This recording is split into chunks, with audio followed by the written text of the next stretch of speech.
اکثر یہ ہوتا ہے ہم جو نمازی ہیں وہ نمازیں تو بڑی پڑھتے ہیں لیکن نمازیں بچا نہیں پاتے۔ نیکی کرنا آسان ہے، نیکی کو بچانا مشکل ہے۔ کوئی بندہ 10 روپے اللہ کی راہ میں دے دیتا ہے، بڑی آسانی سے دے دیے، لیکن اس نے بچائے کیسے کہ کبھی اس کا ذکر ہی نہیں کیا، چرچا ہی نہیں کیا، کبھی احسان جتلایا ہی نہیں۔ اگر کوئی بندہ 100 روپیہ مسجد میں دے کر اگلے دن کہتا ہے میرا 100 روپیہ کہاں پہ لگا ہے بتاؤ مجھے، اس نے دے تو دیا لیکن ضائع کر دیا ہے۔ اس نے یہ بتانا چاہا کہ میں نے 100 دیا تھا۔ اگر کوئی بندہ کسی غریب کو 5,000 10,000 دے دیتا ہے، پھر سارا سال اس سے کام لیتا ہے، تو اس نے اپنے پیسوں کو ضائع کر لیا۔ اس نے اس لالچ کی وجہ سے دیا کہ یہ میرا کام کرے گا، اس نے تو مزدوری دی، اس پر احسان نہیں کیا۔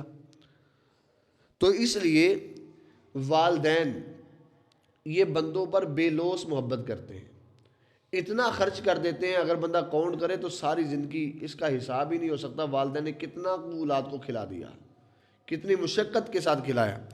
اب یہاں پر جو بات ذکر کرنے جا رہا ہوں وہ بڑی مسئلے کی بات ہے، لیکن سمجھنے کے لیے بہت زیادہ ضروری ہے۔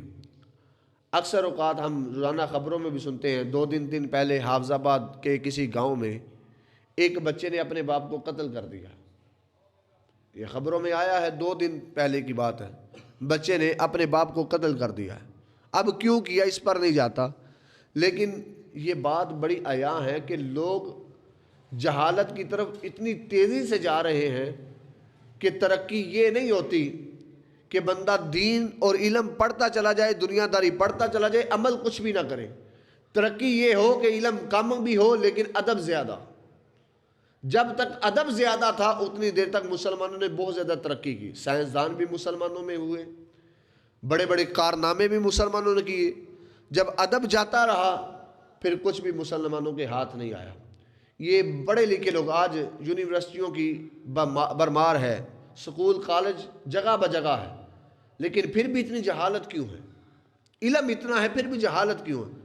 اس لیے کہ یہ علم ہمیں ادب نہیں سکھا رہا، ہمیں علم تو دے رہا ہے لیکن ادب نہیں سکھا رہا، تربیت نہیں کر رہا۔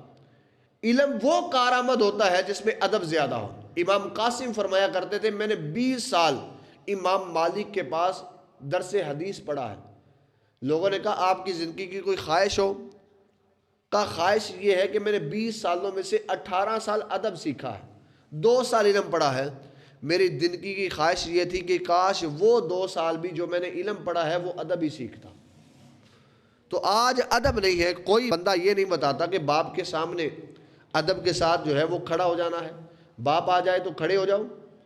حدیث میں آتا ہے الادب المفرد میں، امام بخاری نے درج کیا ہے، امام بخاری فرماتے ہیں کوئی بچہ اپنے باپ کو اس کے نام کے ساتھ نہ پکارے، والد صاحب کہے کسی عہدے کے ساتھ پکارے، باپ کو باپ کے نام کے ساتھ نہ پکارو۔ پھر فرمایا کوئی بچہ اپنے والدین سے آگے آگے نہ چلے، یہ حدیث ہے، امام بخاری نے اسے نقل کیا ہے۔ کوئی بچہ اپنے والدین بیمار بھی ہیں تو تیز چلنے کی صلاحیت تجھ میں ہے، لیکن ادب کا تقاضا یہ ہے کہ والدین کے پیچھے پیچھے چلو۔ پھر تیسری بات انہوں نے درج کی والدین اگر آ جائیں تم بیٹھے ہوئے تو کھڑے ہو جاؤ۔ تو آج کل کیا ہوتا ہے، بچہ لیٹا رہتا ہے، والدین آ کے کھڑے ہو کے باتیں کرتے رہتے۔ ادب کے یہ منافی ہے، یہ ادب کس نے سکھانا ہے؟ یہ ادب جب تک ہوگا بچہ بھی کامیاب ہوگا، اس گھر میں جو ہے خوشحالی ہوگی، سب کچھ ہوگا۔ اگر والدین کی اتباع نہیں کرو گے تو نفرت ہوگی، کدورت ہی کدورت ہوگی۔ میں جو مسئلہ سمجھا رہا ہوں، اللہ رب العزت نے قرآن میں ارشاد فرمایا ہے وَإِذْ أَخَذْنَا مِيثَاقَ بَنِي إِسْرَائِيلَ لَا تَعْبُدُونَ إِلَّا اللَّهَ وَبِالْوَالِدَيْنِ إِحْسَانًا۔ اللہ نے بنی اسرائیل والوں سے کہا اے بنی اسرائیل والو اللہ کی عبادت کرو، اللہ کے ساتھ کسی کو شریک نہ کرنا۔ دوسری بات کی وَبِالْوَالِدَيْنِ إِحْسَانًا، والدین کے ساتھ حسن سلوک کرنا۔ پھر سورہ لقمان میں کہا انشکر لی والی والدیک، اللہ نے اپنے ساتھ والدین کا ذکر کیا، کہا بندو میرا شکر بھی ادا کرو، اپنے والدین کا بھی شکریہ ادا کرو۔ یعنی جہاں پر خدا کا ذکر آ رہا ہے وہاں میں والدین کا ذکر ساتھ آ رہا ہے۔ یہ حلال کاموں میں ہے، عبادت کرنا حلال کام ہے، والدین کی اتباع کرنا یہ حلال کام ہے، جائز کاموں میں سے۔ ناجائز کاموں میں چلے جائیں تو حدیث مصطفیٰ میں آتا ہے نبی کریم صلی اللہ علیہ وسلم نے فرمایا، ایک بندہ حضرت ابن عمر فرماتے ہیں کہ نبی کریم صلی اللہ علیہ وسلم نے، صحابہ نے پوچھا یا رسول اللہ صلی اللہ علیہ وسلم سب سے بڑا گناہ کیا ہے؟ حضور صلی اللہ علیہ وسلم نے سب سے بڑا گناہ یہ ہے کہ اللہ کے ساتھ کوئی بندہ کسی کو شریک کر دے، یہ سب سے بڑا گناہ ہے۔ پھر کہا یا رسول اللہ اس کے بعد؟ فرمایا عقوق الوالدین، والدین کی نافرمانی کرنا، یعنی گناہوں میں سب سے بڑا گناہ اللہ کے ساتھ شریک کرنا کسی کو، پھر اس کے بعد سب سے بڑا گناہ یہ ہے کہ والدین کی نافرمانی کرے۔ عبادتوں میں سب سے بڑی عبادت یہ کہ بندہ اللہ رب العزت کی عبادت کرے، دوسرے نمبر پہ کہا والدین کی فرما برداری کرے، پھر اس کے بعد ساری چیزیں ہیں، یتیموں کے ساتھ اس نے سلوک کرو، غریبوں کے ساتھ، یتامہ کے ساتھ، یہ سارے معاملات بعد میں۔ پھر اس جگہ پر فرمایا کہ جب والدین کی نافرمانی کرنا بہت بڑا گناہ ہے، پھر اس کے بعد کہا یا رسول اللہ اس کے بعد کون سا گناہ ہے؟ قتل کرنا کسی جان کو ناحق، یہی بہت بڑا گناہ ہے۔ کسی حدیث میں آتا ہے زنا کرنا بہت بڑا گناہ ہے، کسی حدیث میں آتا ہے شراب پینا بہت بڑا گناہ ہے۔ یہ ساری بات کی باتیں۔ اب یہاں پر جو میں نتیجہ نکالنے جا رہا ہوں وہ نتیجہ یہ ہے کہ اللہ رب العزت کے بعد سب سے بڑا مقام والدین کا ہے۔ عبادتوں میں والدین کی فرما برداری خدا کی عبادت کے بعد بڑی عبادت ہے، اور گناہوں میں اللہ کے ساتھ شرک کرنے کے بعد سب سے بڑا گناہ والدین کی نافرمانی ہے۔ پھر اس کے بعد سارے گناہ آتے ہیں۔ ایک بچہ شراب پیتا ہے، زنا کرتا ہے، چوری کرتا ہے، چکاری کرتا ہے، بوسے کام کرتا ہے، یہ سارے کام کرتا ہے، لیکن یہ حدیث اور قرآن سے یہ ثابت ہو رہا ہے یہ زنا کرنا، چوری کرنا، یہ سارے کام یہ اتنے بڑے گناہ نہیں ہیں جتنا بڑا گناہ والدین کی نافرمانی ہے۔ اگر والدین بلائیں بچہ نہ آئے، یہ زنا سے بھی بڑا گناہ ہے، یہ چوری سے بھی بڑا گناہ ہے، یہ شراب سے بھی بڑا گناہ ہے، کیونکہ ترتیب میں خدا کے بعد عبادتوں میں والدین آتے ہیں، اور ترتیب میں گناہ میں سب سے بعد اللہ کے بعد والدین کی نافرمانی آتی ہے۔ پھر اس کے بعد سارے معاملات ہیں۔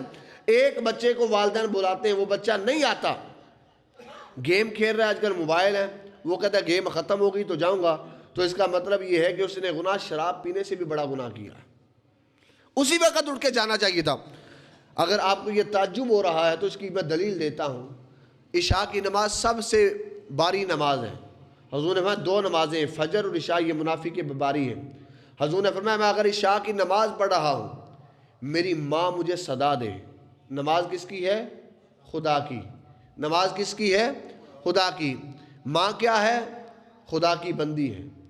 لیکن اللہ کا رسول کہہ رہا ہے میں عشاء کی نماز پڑھ رہا ہوں، میری ماں مجھے صدا دے، میں نماز چھوڑ کر اپنی ماں کی بات سنوں گا۔ یہاں پر بچہ گیم کھیل رہا ہے، ماں یا باپ بلاتے وہ نہیں آتا، تو حکم تو یہ ہے کہ نماز خدا کی پڑھے ہو، پھر بھی والدین تمہیں بلائیں تو ان کی طرف لوٹ آؤ۔ یہاں پر موبائل پہ گیمیں کھیلی جا رہی ہیں تو والدین بلاتے ہیں تو نہیں جاتے، تو اس کا مطلب یہ ہے کتنا بڑا ہم گناہ کر رہے ہیں، کتنا بڑا گناہ کر رہے ہیں، نہ جانے میں انجانے میں کتنا بڑا گناہ کر رہے ہیں۔ اس لیے والدین کے چہرے کو تکنا مقبول حج کا ثواب ہے، والدین کے چہرے کو تکنا مقبول حج کا ثواب ہے۔ صحابہ نے عرض کی یا رسول اللہ اگر کوئی بندہ دن میں 100 مرتبہ تکتا ہے، حضور نے فرمایا اللہ اسے 100 حج کا ثواب عطا فرما دے گا۔ یہ کتنی بڑی عبادت ہے۔ آج معاشرے میں تباہی ہی تباہی ہے۔ یہاں پر کہیں سے خبریں آ رہی ہیں کوئی بچے نے اپنے باپ کو قتل کر دیا، یہ جہالت کی انتہا ہے، یہ ایسا گناہ ہے یہ کبھی معافی نہیں ہو سکتی اس کی۔ ہر گناہ کی سزا مؤخر ہو جاتی ہے، لیکن والدین کی نافرمانی پر جو گناہ ہوتا ہے اس کی سزا مؤخر نہیں ہوتی، وہ دنیا میں لے کے جائے گا۔ لہذا اگر تم چاہتے ہو ہماری اولادیں ہمارے ساتھ اچھا سلوک کریں تو اپنے والدین کے ساتھ اس نے سلوک کرو، والدین کی اتباع کرو، ان کی فرما برداری کرو، ان کی دل آزاری نہ کرو۔ اس لیے حضور صلی اللہ علیہ وسلم والدین جب بوڑھے ہو جاتے ہیں تو ان کی حرکتیں بچوں جیسی ہو جاتی ہیں۔ جس طرح بچہ بار بار ضد کرتا ہے تو بوڑھا باپ بھی بار بار ضد کرتا ہے، تو ان کو خوشی کے ساتھ خندہ پیشانی کے ساتھ قبول کرو۔ نفرت جس طرح تم اپنے بچے کے ساتھ پیار کرتے ہو، اس سے بڑھ کر اپنے والدین کے ساتھ پیار کرو۔ جس طرح تم اپنے بچے کی بات کہی ہوئی پر غصہ نہیں کرتے، بچپن میں بچہ گلاس بھی توڑ دینا، تم کہتے ہیں یہ بچے نے گلاس توڑا، اور ساروں کو بتاتے ہیں آج یہ اتنا طاقتور ہو گیا گلاس توڑ دیا اس نے۔ بچہ پہلی دفعہ گفتگو کرے نا گالی نکال دے، ہمیں خوشی ہوتی ہے بچہ بولا تو ہے، لیکن والدین کے ساتھ اس سے بھی زیادہ پیار کرنا ہے جتنا پیار تم اپنے بچوں کے ساتھ کرتے۔ اس لیے فرمایا رب ارحمہما کما ربیانی صغیرا، یہ قرآن کی نص ہے کہ یا اللہ میرے والدین پر ویسے رحم فرما جیسے انہوں نے بچپن میں مجھ پر رحم فرمایا۔ اس کا مطلب ہے بچپن میں جتنا والدین اپنی اولاد کے ساتھ رحم کرتے ہیں اتنا کائنات کی کوئی دوسری چیز رحم نہیں کرتی۔ لہٰذا والدین کا حق اس سے بھی زیادہ ہے جب والدین بوڑھے ہو جائیں، اولاد جوان ہو جائے، تو اولاد کو چاہیے اسی پیار کو دوبارہ لٹائیں۔ اب بدلہ ہے واری دینے کا، پہلے انہوں نے تمہارے ساتھ کیا، اب تم ان کے ساتھ کرو۔ پہلے وہ 100 دفعہ بچہ اگر کوئی بات پوچھتا تھا تم 100 دفعہ بتاتے تھے، اب والدین اگر 10 دفعہ بھی پوچھے تمہارے چہرے پہ تیور نہیں آنے، بدلنے چاہیے۔ تم 10 دفعہ خندہ پیشانی کے ساتھ اس کا جواب دو، یہی تمہاری عبادت ہے۔ نماز پڑھنے سے شاید وہ اجر نہ ملے، جتنی دفعہ باپ کے ساتھ تم گفتگو کرو گے اللہ وہ اجر جو لکھ دے گا وہ نماز سے بھی زیادہ اجر ہوگا، وہ روزے سے بھی زیادہ اجر ہوگا، کیونکہ جس میں والدین خوش ہو جاتے ہیں اللہ اس میں اجروں کی بمبار کر دیتا ہے۔